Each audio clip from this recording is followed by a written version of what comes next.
John Jelenic was born on February 20, 1967 in Pennsylvania, United States. His father died in a car accident when John was a few months old. After that, John was raised by his mother. He grew up to be an outstanding student in high school. And after growing up, John was determined to become a successful dentist. John loved his hometown of Blairsville, Pennsylvania so much that after completing his dental school education, he chose to practice in his hometown rather than move to the big city. He partnered with another dentist to open a practice there. His life was a steady routine as a dentist. His career was very successful, coupled with business investments that made John a millionaire. But John doesn't seem to care much about money. He chooses to live a simple and modest life. Even John doesn't have a cell phone or computer and doesn't understand technology. He is only accompanied by an old rusty car, watching old movies, and living in a simple house. In 1996, John met Michelle Kamler, a beautiful single mother of two. She worked as a Budweiser girl, promoting the beer at bars and events. Michelle had stunning blue eyes and a perfectly proportioned body, which made John crazy about her. They quickly started dating. John even declared that Michelle was the queen of his life. In March 1997, John's mother was diagnosed with pancreatic cancer, and his mother told her only son that she did not want him to be alone when she died. John had dated many women before, but had not found the right one to marry.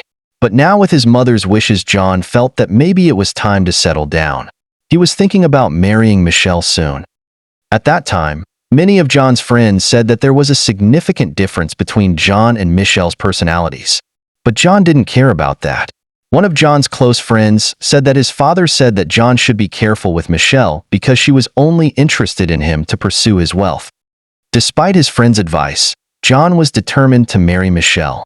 Within a few months, the two were engaged and then married on New Year's Eve in 1997 in Las Vegas. After the wedding, John brought Michelle and their two children, aged 11 and 7, to live with him. John was very happy with his new role as a stepfather, even volunteering to take his stepchildren's hockey team on long trips.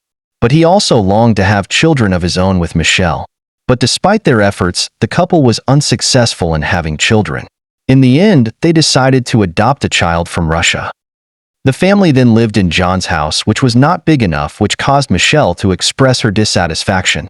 To please his wife, John bought a big house in White Township and started a new life in a family of 5. The house was quite luxurious and spacious. It had a swimming pool, bar, and hot tub. John's friends were shocked by this luxurious house, which was totally different from his previous simple personality. John was very fond of Michelle, but Michelle often ignored John's feelings.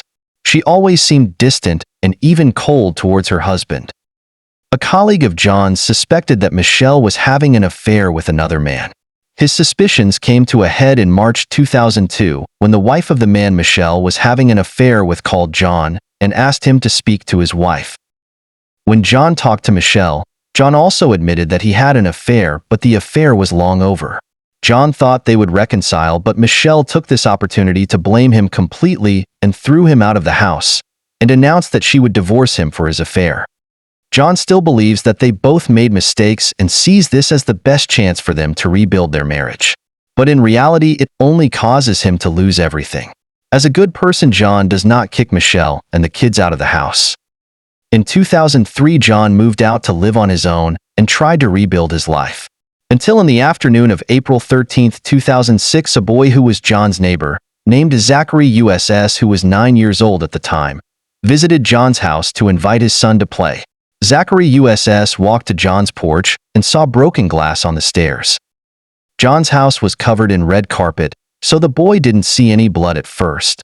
He only noticed a broken window with blood stains on the front.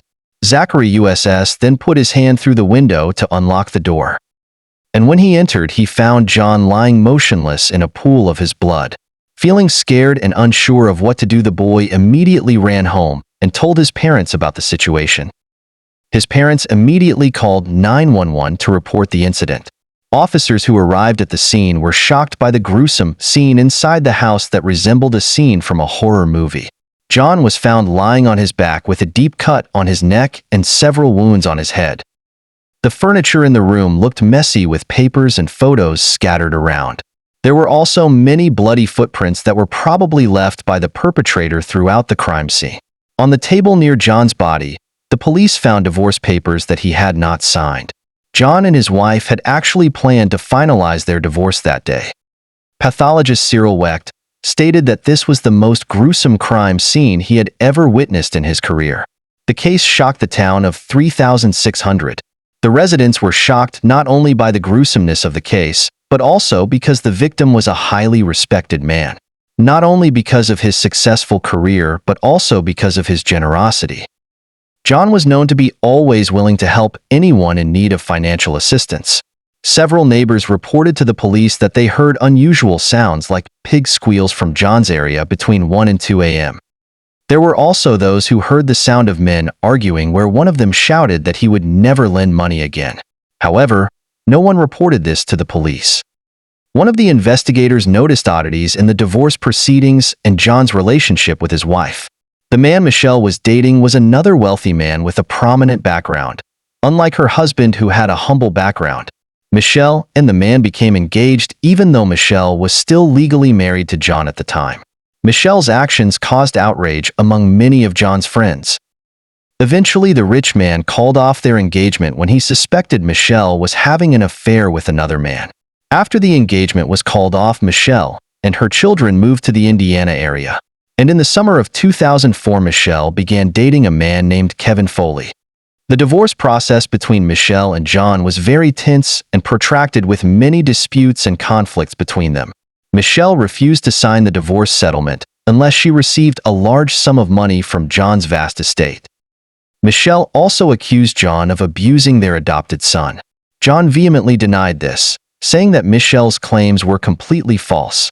The judge investigated these allegations and found no evidence to prove that John had been abusive. John's friends described him as a responsible, loving, and patient father who always treated his son with love and care. The court ruled that Michelle's allegations were completely baseless. One day, John's car was mysteriously vandalized, and he contacted his personal lawyer. He expressed his fear that he might be killed, but his lawyer told him that maybe John was just experiencing excessive stress. John had thought about hiring a private investigator, but his lawyer told him to just install CCTV in his house. Unfortunately, when he died, the CCTV was still in its box. Many suspect that the perpetrator may be someone very close to John. The police focused their suspicions on Michelle. It is known that Michelle's monthly allowance agreement was reduced from around $3,800 to only $1,300. Michelle will also receive money from the sale of some jointly owned assets, and she will remain the beneficiary of John's $1 million life insurance policy. This will apply until their adopted son turns 18, after which the adopted son will become the beneficiary. At this point, the two main suspects are Michelle and her boyfriend Kevin Foley. Investigators describe the situation as complicated because it involves Kevin, who is a state trooper who has previously worked with him on many cases. The investigator was ordered by the district attorney not to question Kevin. He was asked to gather more evidence first to build a stronger case. Based on his intuition, the investigator decided not to send the nail sample from John that they had collected to the lab.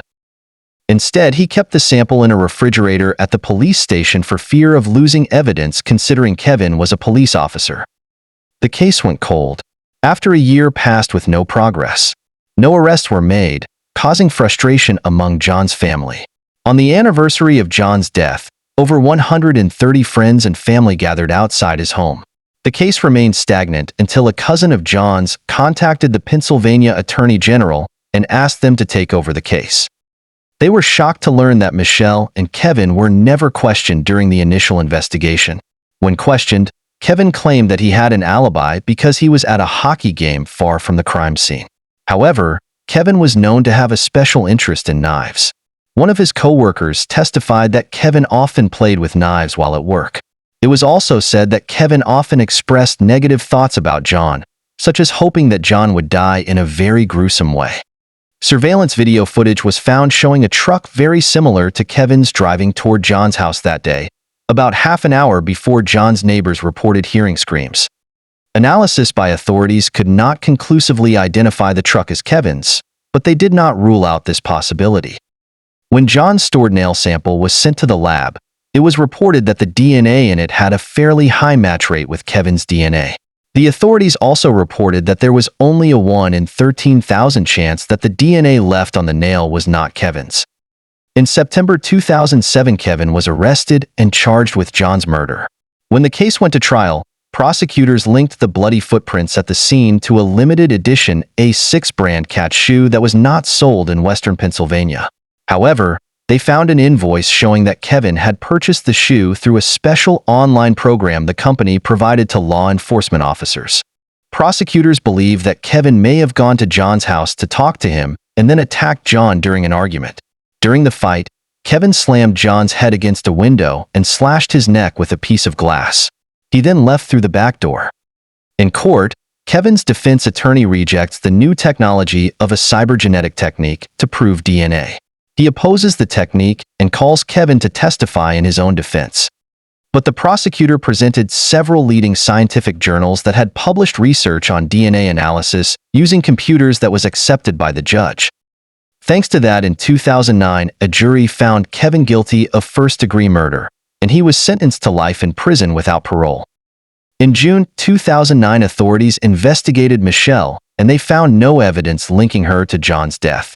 Michelle moved to another state with her children with John's insurance money soon after the trial ended. Despite the verdict, John's friends and family still can't stop wondering whether justice was truly served and what role did Michelle play in the case.